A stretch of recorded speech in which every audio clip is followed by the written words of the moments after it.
All right. All right. Welcome back. Welcome back. Birdman Drug Stories. Everybody has a drug story special. On this Thursday night, we got someone checking in all the way out there in Wisconsin.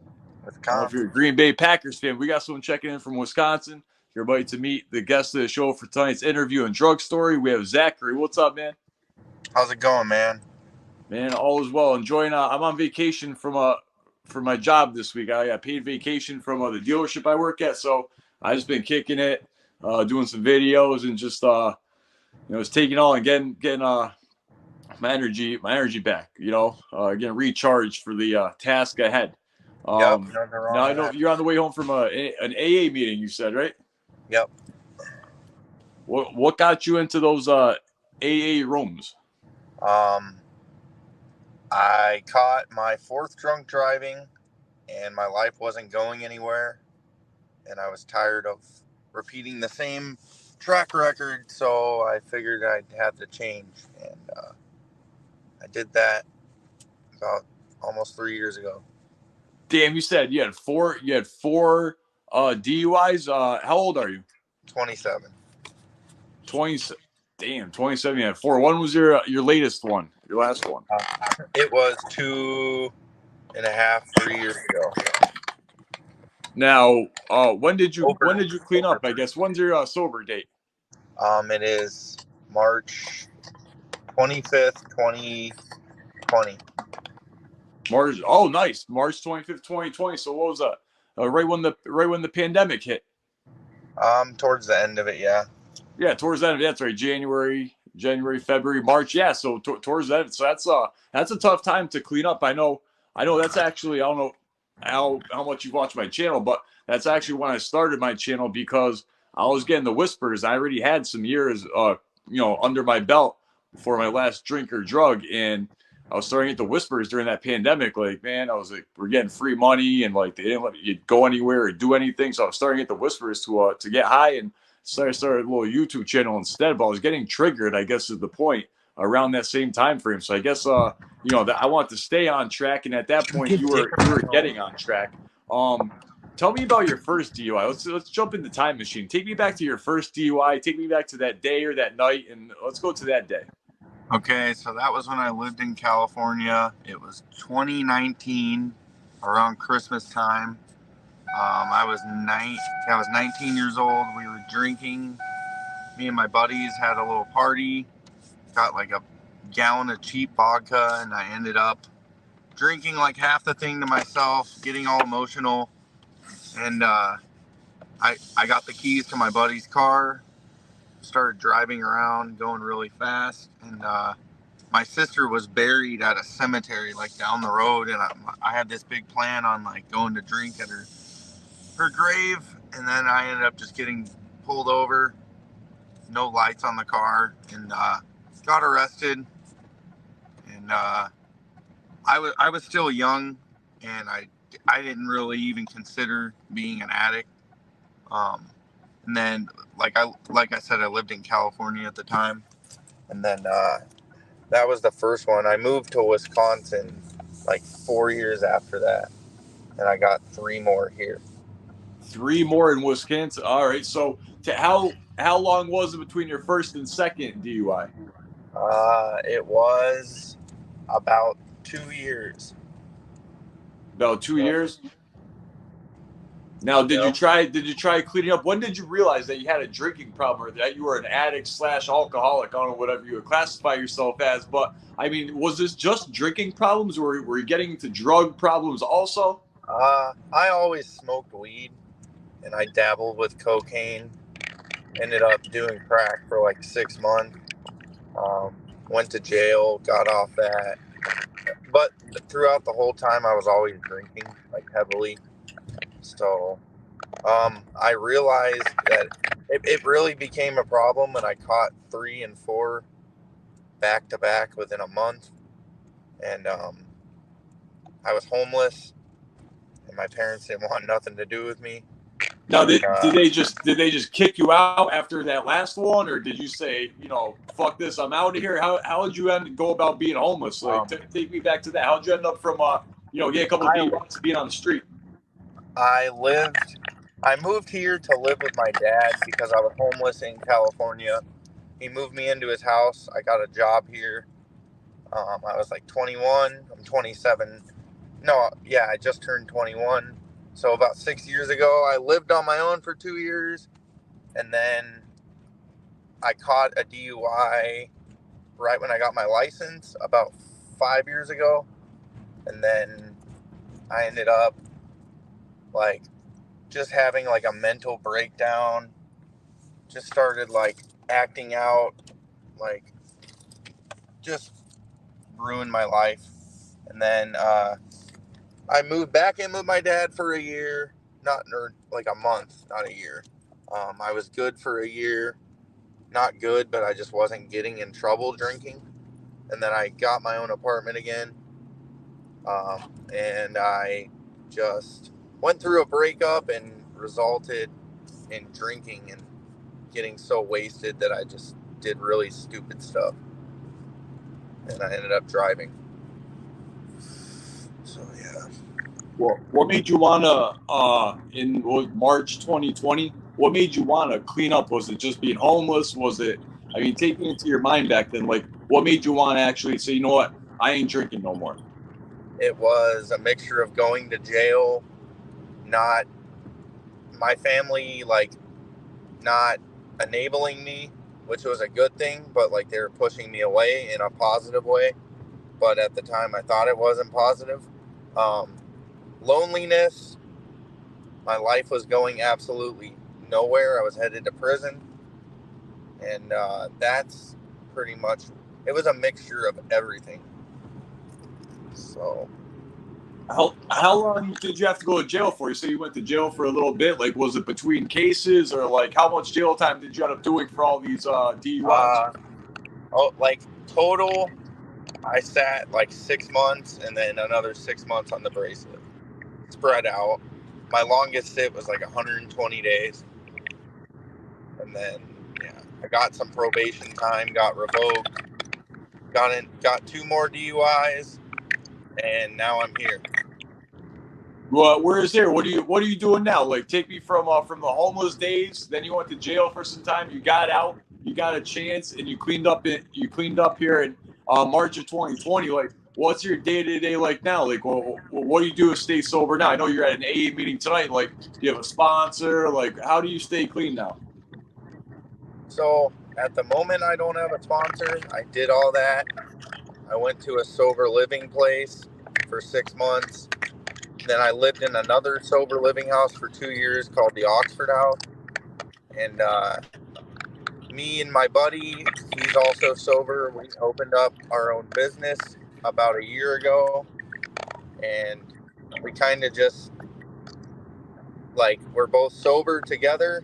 And we bounce off each other and kind of, like, help each other. But even though we hate each other half the time, but you said you went to the Oxford House. That's funny. That must be a national program. Yeah, it is. They had the Oxford House up where I'm from. I'm from Springfield, Massachusetts, the 413. Yep. So I've been to multiple detoxes, rehabs, and sober house programs up there in the 413. And one of them that my friends used to go to, like, you're friends with people from the other sober houses. And one of them was called the Oxford House. So it's a national program. So shout out to the Oxford House. They're across the whole country, I think. Yes, they are. It's a great place to live because there's no time limit that you can live there, and as long as you're sober. Like, I started a business out of it, so like I was cool with the landlord. Ended up roofing her house.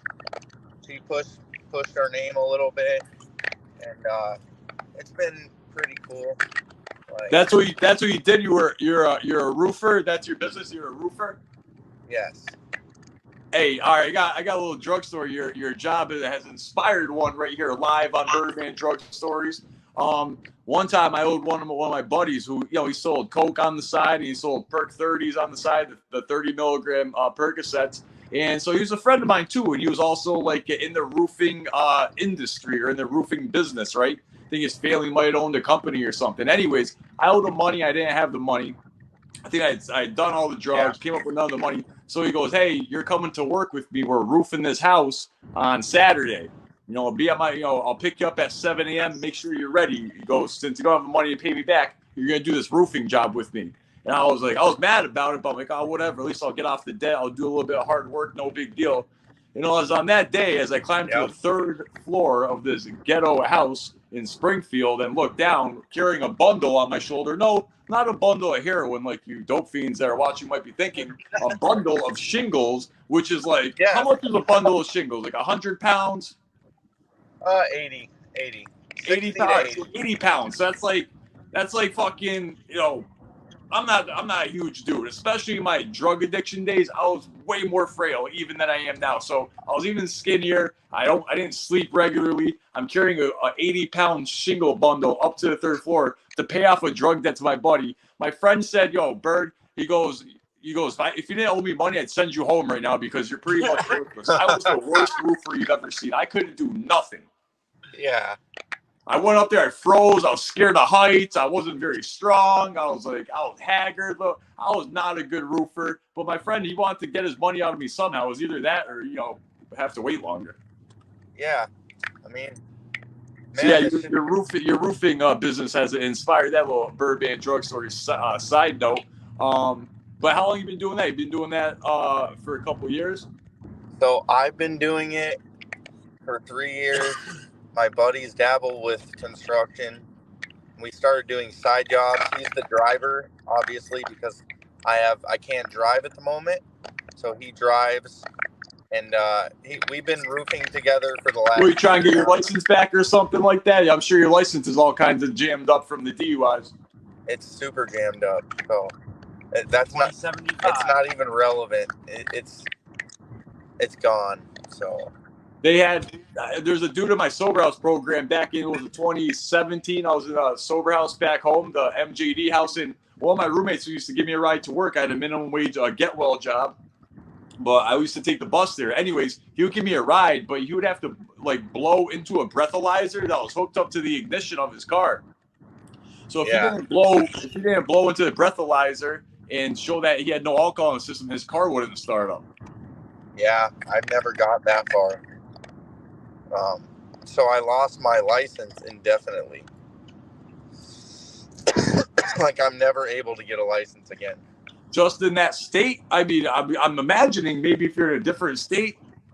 I don't know if Wisconsin has the most lax DUI Wisconsin laws. has the most lax DUI laws, so I'd imagine if I can't get it here, I can't get it anywhere. Hey, Grumbud's in the chat right now. Read what he said. I don't know if you can see it. I'm going to read it for everybody. Anyone can pick up trash off the ground on a roofing construction site. That's what happened to me. He sent me from the roof to the ground because I wasn't very strong and I was scared of heights. So I did the groundwork. As they're firing the shingles off of the roof, my ass is down below doing the grunt work and just piling up the trash. And that's what I did for the day. I paid back the drug debt. So thank you, Bobby. Grumbud checking in the chat there. Hey, I got a question for you. You're a roofer and you're a drinker. Back in your drinking days, did you ever dare get on a roof while you've been drinking? I know roofers that they drink right on the job. So the whole roofing thing has only been while I've been sober. Oh, good. So I got into a sober house and a guy gave me a job and would pick me up every day, and he was also sober. But I used to frame houses, and I would do that wasted every day. Hey, you know what? That's a great point. And that's what's going to happen if you go to a program and you go to a sober house and you take the first step, which is admitting that you got a problem, right? If you're in a sober house, you've already admitted you have a problem. So these sober houses are great because sometimes other guys in the house, you have good camaraderie. You'll get along with the guys. Everybody's pulling in the same direction where you see right there, you went there, you weren't doing roofing jobs. All of a sudden now you're a roofer. When I went through the program, guys were always helping each other find jobs or, hey, is your job hiring? Is your factory hiring? Do you need any side work? And guys will pull together and help each other find work and find jobs and pull in the same battle. That's one of the positives of going to a structured environment like that with a sober house where you have structure. They want you to go to meetings. They want you to have a job. They want you to stay clean. They want you to get on track. And I'll tell you what, the sober house I went to helped get me on track all them years ago. And knock on wood, I've been able to stay on track. But that sober house was detrimental into getting my foundation that I've been building for like the rest of my life. So great job there. How long have you been sober? I haven't had a drink. I haven't had a drink or a drug since summer of, I think it was 2016. So like 7.5 years. I'm Nice. out of those seven, in full transparency, out of those 7.5 years, I did the AA Way meeting sponsored Big Book the first 2 years, and then true full transparency to you and everybody that might be watching, new subscribers, I've been 420 friendly the past 5 out of the 7.5 total years. So for the first 2 years it was the AA Way by the book. And then, since then I've been 420 friendly, which is a total of 7.5 years, but I haven't had a drink or a real drug in those 7.5 years. I'm now, my girlfriend turned into my fiance, turned into my wife. We're expecting our first baby here in spring. We just found out the great news a little while ago. So we're having our first baby here come spring. And my life has really been able to get on track. And it never would have happened if I didn't do what you're doing now, which is say, I got a problem and, I'll do what it takes. I'll go to a meeting. I'll go to a sober house. I'll get a sponsor. I'll get a job. And that really straightened me out after jail. That's awesome. I think you might be on that similar track. I can tell by the way other guys in the house are helping you, like, give you a ride places because you don't have a license. So you need people to help you right now. And a place to find that is the recovery community. People are pretty tight knit. I moved out on my own like 3 months ago. How long did you stay there for? I was at the Oxford House for 2 years, and I just got my own apartment. Oh, nice. So what, you saved up some money, you got steady work, and then you saved up and got a place? Yeah, I saved up like $800. Nice, man. Well, that's tough to save, especially in today's economy, everything being so expensive. So good job getting from the program. You graduated the program for 2 years and went out and got your own place. So you get that structured environment. Did it help you get on track? Yeah, absolutely. Why do you think it helped you get on track? Why do you think it's better to go to a treatment program than to say go back to maybe your family's house or a friend? Honestly, I don't know because I only went to treatment once. This guy. How many times did you go to treatment? The first time I went to treatment, I got it. Damn, you're like a recovery unicorn. Maybe, I don't know. Yeah, that's what I say all the time. That's like a rare case. It can be done, but it's very rare. Yeah. Too stupid. I think I just fucked up my life enough, and I never got the chance to go to rehab. So when I finally got the chance, I was kind of done. Yeah, once you meet enough pain, you'll start to want to change. For me, what caused me enough pain was losing everybody and ending up in jail and losing everything and being homeless and shit. That was enough for me. For you, the DUI seemingly gave you enough pain where you did some jail time as well, where that pain made you want to change, and you stuck it, man. You stuck the landing. So far, so good, man. You're on, 3 years? No, not yet. Like 2.5. That's solid, man. Most people don't even get that far, so congratulations. That's big time. Yeah, thanks. If you're to give someone your advice right now, someone's out there still drinking, still drugging, still doing dope, still drinking vodka, what would you say to them should be their first step to clean up their act? Admit defeat. Get down on your knees. Yeah. And pray. Yeah. Admit defeat is always a good one. Reach out for help. Yeah, the hardest part is asking for help. Now, when you say asking for help, what do you mean? Like, just reaching out and admitting you have just going to someone and talking to them about it. And then you have to keep asking for help because you're gonna have to find a ride to a meeting. You know what I mean? I'm sure you know. You're gonna have to keep asking for help throughout the process, and that's one thing about the recovery community. You'll find lots of people that have been in your shoes that are willing to give you a chance and help you out. Yeah, absolutely.